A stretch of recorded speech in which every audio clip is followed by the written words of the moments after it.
Hey gang, and thank you for 50,000 subscribers. I know I'm incredibly late with this, but what can I say? I got busy and it kind of got behind me. But we're here, and I put it to a poll, and I think I said, like, do you want a setup tour, a Q&A, or a challenge?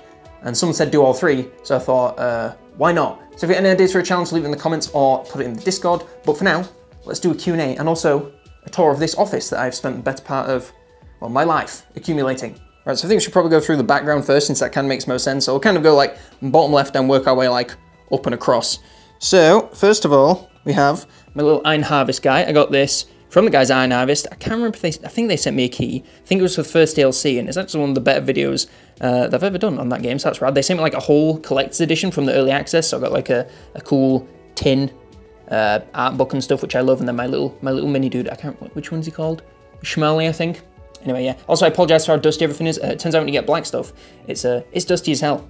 Anyway, moving to the right, we got all my Marvel films, which I got for the Cape Creek channel. Subscribe in the description, I think. And I've got like comic books and stuff. I've got an Iron Man one that I haven't read that my friend got me, a Smite one that I haven't read that my friend got me, the Walking Dead compendiums, I haven't read the fourth one, and then you know, some Warhammer books, big rip, and then the God of War art, which I love that game. The God of War series, absolutely excellent games. Up here, I have a weird light and my 3DS for some reason. More things I got sent for free. This is obviously Chaos Gate. Got this from the guys at Frontier, who I absolutely love. We got that like big old box to launch, and then the metal thing that's some keycaps in, which are actually on my keyboard, which I'll show you later. And that's for the DLC. To the left of this, we've got energy drinks, which I'm not.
I just spent far too much money on this sort of technology stuff, and I had 2 jobs, so, you know. The main article, of course, the Flex Spot Desk, I didn't get it for free, I bought it, and then they offered to sponsor it, and then the sponsorship, they just said, okay, we'll pay for the desk.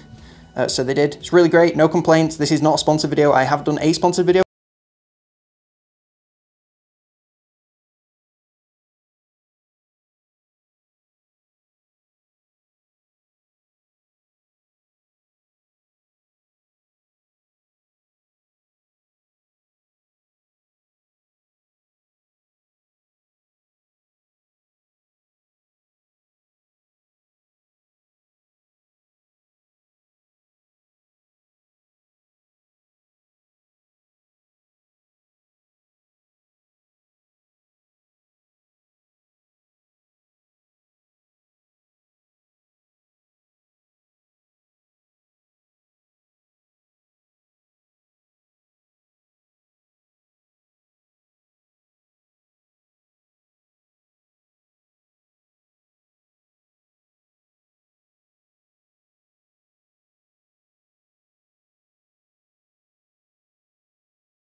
you know. That wasn't even the question, but I kind of digressed. How long have you grown your mustache for, and how long will you continue to grow? The people must know. Far too long, man. I have like, it annoys me so much because I have like the weakest facial hair. Like I could let it all grow. I get like sideburns, I get basically shaggy. Get the sideburns, get the chin, get like the weak ass mustache, and then that's it. My dad has like a full beard, my granddad has like a full beard. Like most men in my family can get a full beard, apart from my dad's dad, who can like just get a mustache and that's about it. So I think I've probably got his genes, but what are you gonna do about it? I'll just do my best and work with what I got. What are my top 3 worst factions and how would I fix them, make them better or funner to play? I've actually kind of started a series on this of how would I like rework or update a faction. I started with the vampire counts, which, you know, there's an entire video, but it's basically just making Raise Dead a lot more impactful. So instead of raising their own units, because that doesn't make sense, so you kill like a Dread Saurian, you resurrect a dead Dread Saurian, and fair enough, like have it so it can't replenish or whatever, or it has a ridiculous amount of upkeep. Just do something to make it more interesting than just, you know, you kill a bunch of lizards and then you raise Graveguard. It just doesn't make sense. Ogres, just make them more lore accurate, give them names, give them contracts actually worth paying out, give them camps that are actually difficult to take over.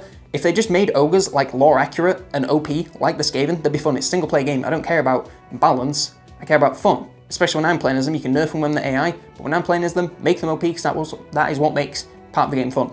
And lastly, it'd probably have to be Norska. I don't really know what I'd do to them. I'd probably just have something to make them feel a lot more different than Chaos. So probably focus on their 4 deities. It's like the crow, the snake, the wolf, and something. I can't really remember. Just make them a lot more powerful and impactful. Probably expand the monsters, hunting system, have like bigger quest lines with better rewards. Like they have decent baseline mechanics, but they just haven't been pushed all the way to making them that interesting because they were developed in Warhammer 1.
At the moment, or not enjoying at the moment, and just try that out more. I've done it a few times, like I did Riftbreaker, but find a format that works for me, that I enjoy, that is fun to produce, and that people also enjoy. You know, that's part of the channel of YouTube, but I'm definitely going to expand into that in the future, I think. Speaking of reviews, by the way, I made a Steam Curator page, curate it, however you say that word.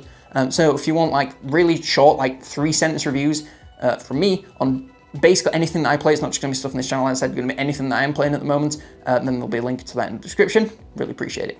What's your favourite faction mechanic? So like the elect counts of Carl, or the grudges for the dwarves. This is such a basic mechanic, but I love Marcus Wolfheart's hero sync, and I know that I'm a legendary hero resident hater, but that is how you do them. We've got in-depth quest lines that make them way better, get them tons of XP, progress his campaign, make his final battle easier. They have so much impact, and their quest lines are like engaging, send you all over Lustria, doing all kinds of various things, rather than just getting them and then they have a slightly unique skill tree. You get them, they do have unique skill trees, but they can also get all sorts of cool stuff through gameplay. Marcus Wolfheart is one of the hardest, but also the most fun campaigns out there. I highly recommend it if you've never played him before. He's really, really good, especially in Vortex. That's probably the way to play him if you want Warhammer 2. Play him in the Vortex campaign. Quick turn timers, first of all, and also you get the cool final battle and all sorts of that funky stuff. Do you play Warhammer 3 with mods? If yes, do you use the same mods as in Warhammer 2? Why or why not? The only mods that I have turned on all the time are basically things for making videos. So I have the skip logos thing at the start to skip all the menus, or just mash escape, it doesn't really matter. I have console, which is a more recent addition that helps, you know, just kind of cheat my way through campaigns when I'm trying to just get to a specific objective. I'm not like really, I know how to play the faction at this point, I just need to like, you know, unlock a certain unit or an item or whatever. For those sorts of videos, it's really easy to just like give myself £1 billion and grow really quick than it is to, you know,